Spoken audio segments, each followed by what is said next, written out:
तो पहले नवनीत राणा का हमला, जी हां, आपने नवनीत राणा को सुना। पहले नवनीत राणा ने हमला बोला और फिर ओवैसी ने उस पर पलटवार किया और फिर पलटवार पर जवाब का दौर चल निकला।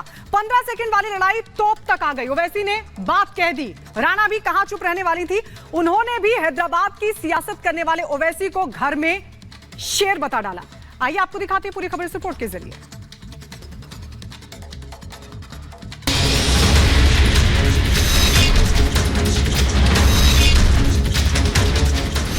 बोलता है कि पुलिस को 15 मिनट हटा दो तो हम दिखाएंगे कि क्या कर सकते हैं।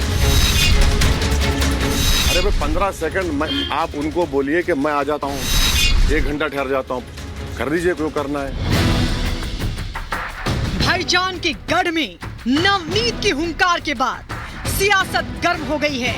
हैदराबाद वो जगह है जहां ओवैसी के खिलाफ कोई आंख उठाने की हिम्मत तक नहीं कर सकता था।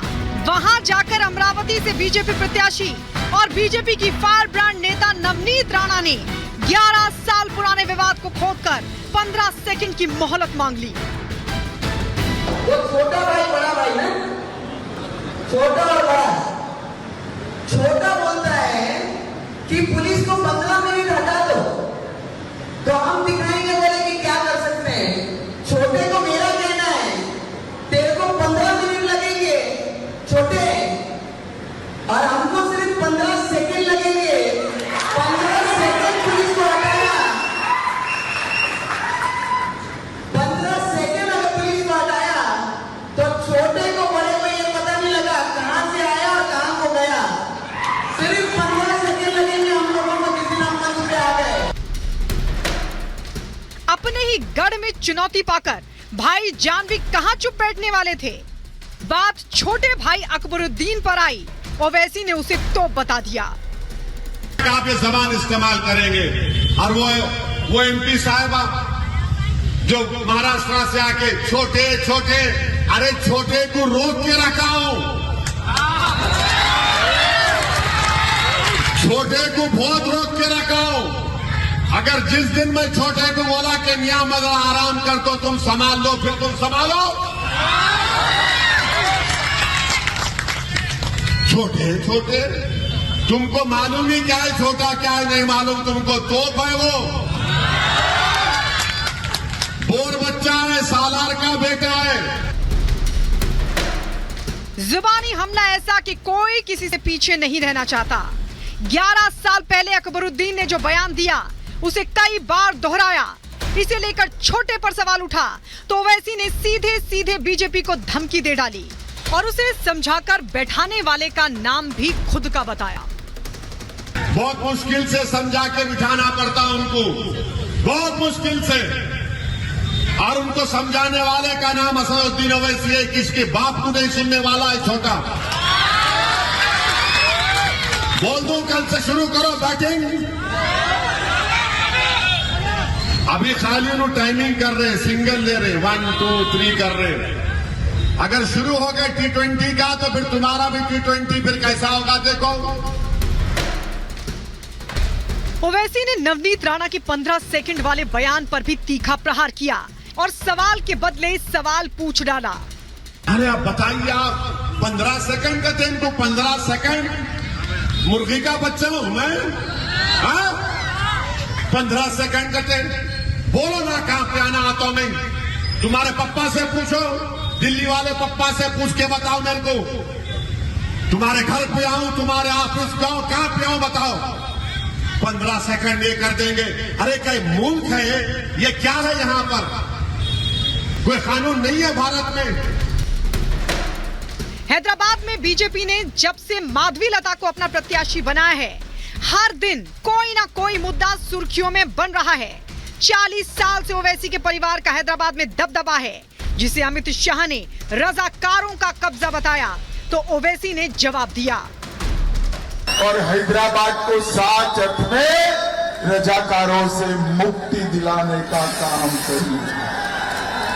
भाइयों और बहनों, मैं कह कर जाता हूं, किसी को डर रखने की जरूरत नहीं है, किसी की हिम्मत नहीं है हैदराबाद के एक भी व्यक्ति को हाथ लगाने।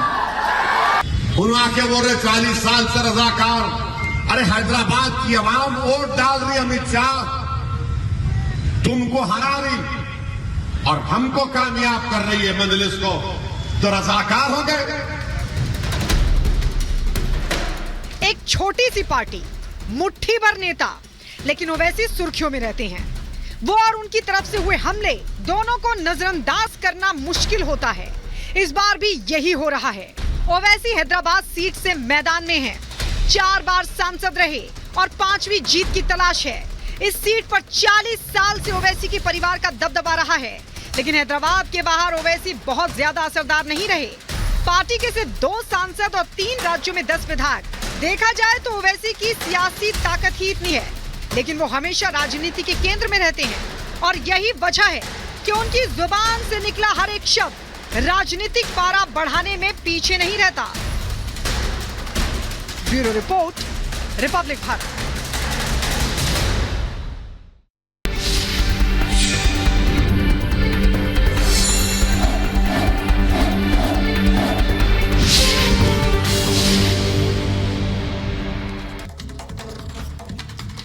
और अब आपको चुनावी अपडेट बताते हैं किस तरीके से प्रचार होने वाला है। ओडिशा झारखंड दौरे पर प्रधानमंत्री नरेंद्र मोदी रहेंगे।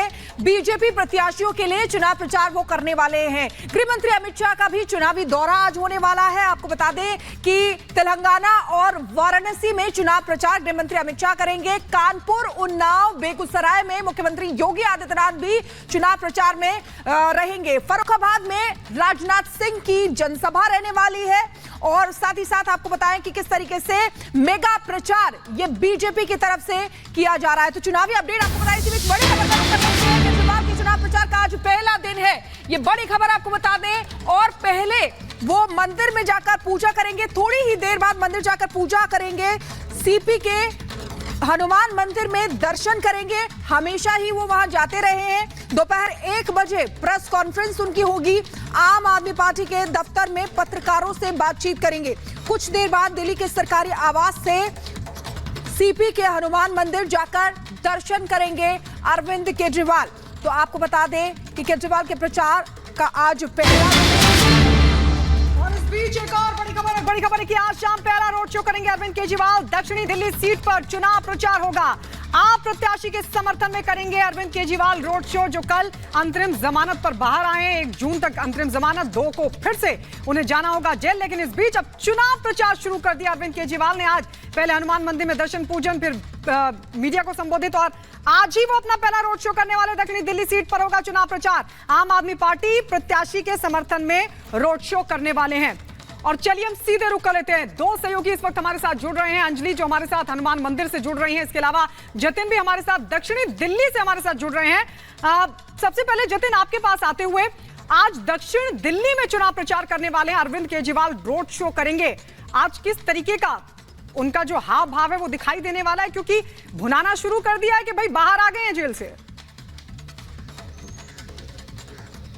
जी बिल्कुल, देखिए 15 दिन उनको मिले हैं, 1 तारीख को सरेंडर करना होगा। उसी से आप अंदाजा लगा लीजिए कि कल जब अरविंद केजरीवाल जेल से बाहर निकले तो वो सीधा कार्यकर्ताओं के गेट पर पहुंचे, जिस गेट पर तमाम कार्यकर्ता खड़े थे। वहीं से ही उन्होंने अपनी गाड़ी से बाहर निकलकर हुंकार भरनी शुरू कर दी। और आज जैसे ही दिन शुरू हुआ, ये जानकारी मिल गई कि दक्षिण दिल्ली में अरविंद केजरीवाल अपना चुनाव प्रचार जो है वो शुरू करना, कैंपेन आम आदमी पार्टी की तरफ से शुरू करना शुरू कर देंगे। और तस्वीरें मैं सबसे पहले अरविंद केजरीवाल के घर की आपको दिखा दूं। कल इसी जगह पर जश्न मनाया जा रहा था। आज सुबह से ही तमाम जो सीएम सिक्योरिटी के लोग हैं आपको यहां पर नजर आ जाएंगे। सीएम प्रोटोकॉल जो है वो उसको फॉलो किया जा रहा है। आपको बता दें कि तकरीबन 10:30 पौने 11 बजे के आसपास अरविंद केजरीवाल का काफिला उनके सरकारी आवास से निकलेगा। सबसे पहले हनुमान मंदिर दर्शन के लिए वो जाएंगे, उसके बाद आम आदमी पार्टी का जो दफ्तर है वहां पर जाएंगे। 1 बजे प्रेस कॉन्फ्रेंस करने की जो बात है वो की जा रही है। अरविंद केजरीवाल जब घर से तिहाड़ जेल से बाहर निकले थे तो उन्होंने साफ तौर पर बोला कि कैसे वो सुप्रीम कोर्ट का शुक्रिया अदा करते हैं। लेकिन सुप्रीम कोर्ट के उस ऑर्डर पर जब आप नजर डालेंगे तो शर्तों के साथ अंतरिम जमानत अरविंद केजरीवाल को दी गई है। उनको ये बोला गया है कि आप सीएम ऑफिस नहीं जाएंगे, आप दिल्ली सचिवालय नहीं जाएंगे, अपने केस के बारे में बातचीत नहीं करेंगे, इस केस से जुड़े गवाहों से संपर्क नहीं करेंगे और सबसे महत्वपूर्ण कि आप किसी भी फाइल पर साइन नहीं करेंगे। अगर ऐसी कोई स्थिति आती है तो आपको पहले एलजी से परमिशन लेनी होगी। तो ये तमाम ऐसी कंडीशन थी जिन कंडीशन के आधार पर अंतरिम जमानत अरविंद केजरीवाल को 15 दिन की दी गई है। 1 जून तक का समय है, तो उस समय को कैश करने की कोशिश अरविंद केजरीवाल से होगी। और यही कारण है कि आज से ही वो अपना जो प्रचार है आम आदमी पार्टी का वो शुरू कर रहे हैं। बिल्कुल जतिन, कई प्रतिबंध जो है अरविंद केजरीवाल पर लगाए भी गए हैं। अंजलि भी हमारे साथ है, हनुमान मंदिर से जुड़ी हुई, उनके पास जाना चाहेंगे। अंजलि, कितना समय और हनुमान मंदिर पहुंचने के लिए, क्योंकि पहले वो मंदिर जाएंगे, हनुमान मंदिर जो सीपी में है, हमेशा से वहां जाते रहे, उसके बाद आगे का अपना कार्यक्रम की शुरुआत करेंगे। अंजलि।